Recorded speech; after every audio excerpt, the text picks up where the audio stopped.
Halo teman-teman. Nah, pada video kali ini aku ingin berbagi tentang tips pengobatan batuk berdahak dan pilek secara herbal ya teman-teman. Aku ingin berbagi pengalaman sedikit. Pada saat ini aku masih batuk ya teman-teman, memasuki hari kelima. Dan itu sebenarnya diperparah pada saat aku mulai batuk itu aku minum air es. Jadi tambah ancur deh gitu ya teman-teman. Jadi pengobatan ini aku lakukan secara herbal bertahap. Jadi kalau prinsip pengobatan herbal itu ya teman-teman itu memang lambat, tidak bisa instan, tetapi hasilnya pasti. Dan yang jelas lebih menyehatkan ya teman-teman.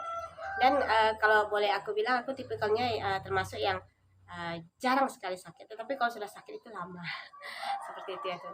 Dan mungkin orang-orang bertanya kalau teman-teman mengikuti video-videoku sebelumnya ya, itu Om Pempek rajin yang melakukan terapi hidup sehat, tapi kok masih bisa sakit. Nah, ceritanya begini teman-teman, aku biasanya tuh bangun pagi ya, teman-teman, jam setengah 4 atau jam 4 pagi. Dan itu aku kerja, dan biasanya aku tidak tidur siang. Dan ketika malam itu aku sedang rajin ya, mengedit-ngedit video YouTubeku ya, teman-teman, dari video-video mentah. Dan itu aku bergadang sampai dengan pukul 1 pagi. Dan pada saat siang itu aku terkena hujan.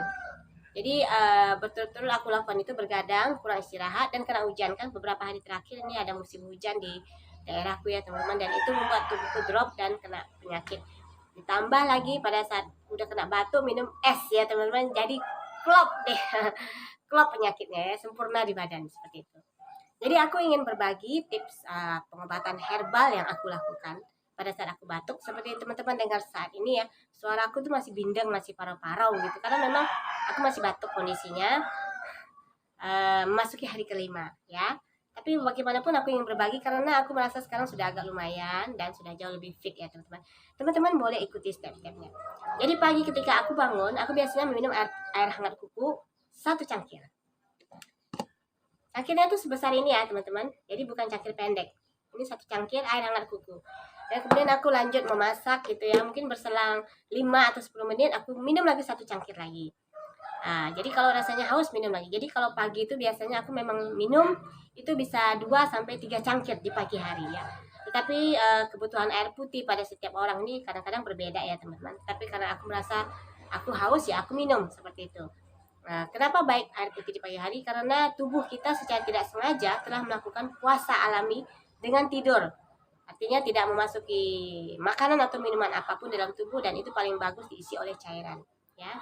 Dan cairan itu penyembuh alami, dan biasanya aku minum tuh gak sikat gigi dulu. Kenapa? Karena air ludah pagi itu adalah enzim terbaik buat tubuh ya teman-teman. Jadi aku minum gak gosok gigi, itu minum terus. Nanti setelah cukup minum aku baru gosok gigi, cuci muka seperti itu. Dan seperti hari-hari biasanya aku melakukan terapi buah. Buah yang aku seruput itu biasanya jeruk manis atau pepaya atau buah beri yang aku tanam ada di halaman depan dan samping. Tukar-tukar ya, atau apel, apa saja yang rasanya saat itu butuh tubuhku mau mengkonsumsinya seperti itu. Dan pada saat batuk itu aku memang paginya selalu jeruk manis. Jeruk manis itu kadang 1 biji kalau dia kecil, kalau dia besar ya setengah biji, yang setengah kita simpan di kulkas. Untuk besok kalau mau minum dikeluarkan dulu. Jadi jangan mengkonsumsi buah-buah untuk terapi antioksidan tubuh itu yang dalam keadaan dingin baru dikeluar dari kulkas. Jangan ya teman-teman, kita keluarkan dulu sesudah suhu dinginnya hilang baru itu kita konsumsi. Itu untuk terapi antioksidan tubuh di pagi hari. Ingat ya teman-teman.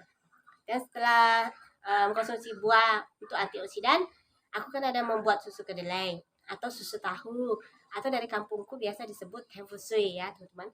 Dan biasanya aku kalau buat itu bisa tahan untuk 4 hari atau 5 hari.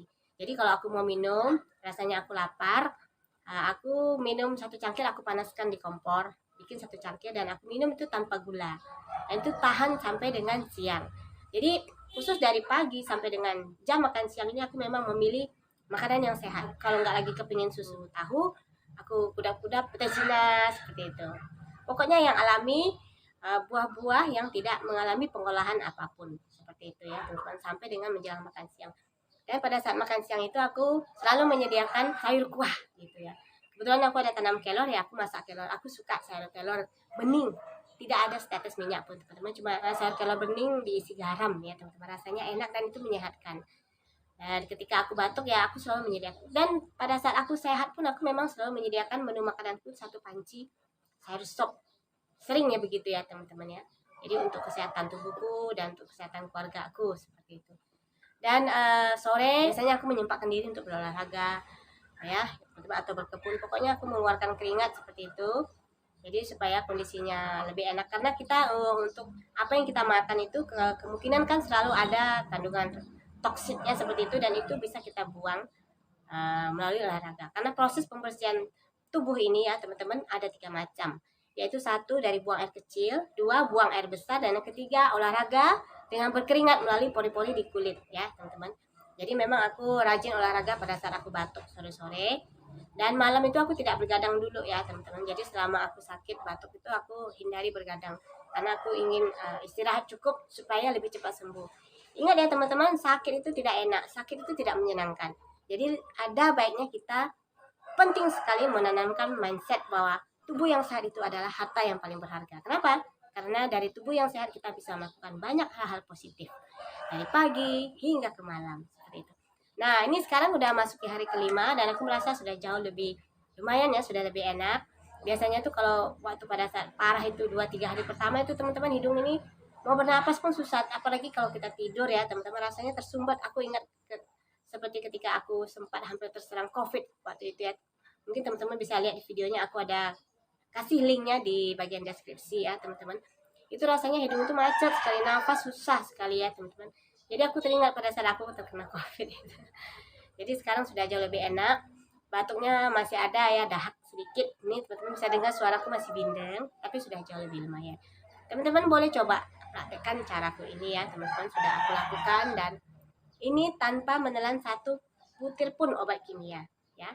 Nanti pada saat sembuh nanti aku akan perlihatkan pada teman-teman, ini loh sudah sembuh ya. Satu hal yang harus teman-teman ingat ya, dalam melakukan terapi pengobatan herbal itu prosesnya lambat.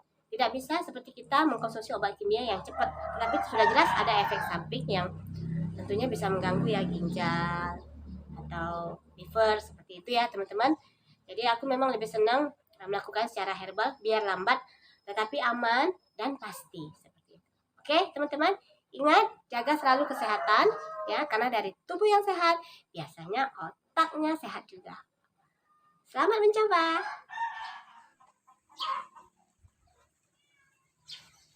Kan bingung kan? Nah, sudah tahu bedanya? Sudah tahu kata sifat apa? Sudah tahu kata sifat apa? Bahagia, Cantik, marah, jelek, kenyang, lapar. Ya, jadi kalau ada kalimat my mom is pretty, itu present tense ya, bukan continuous tense. Oke? Yeah.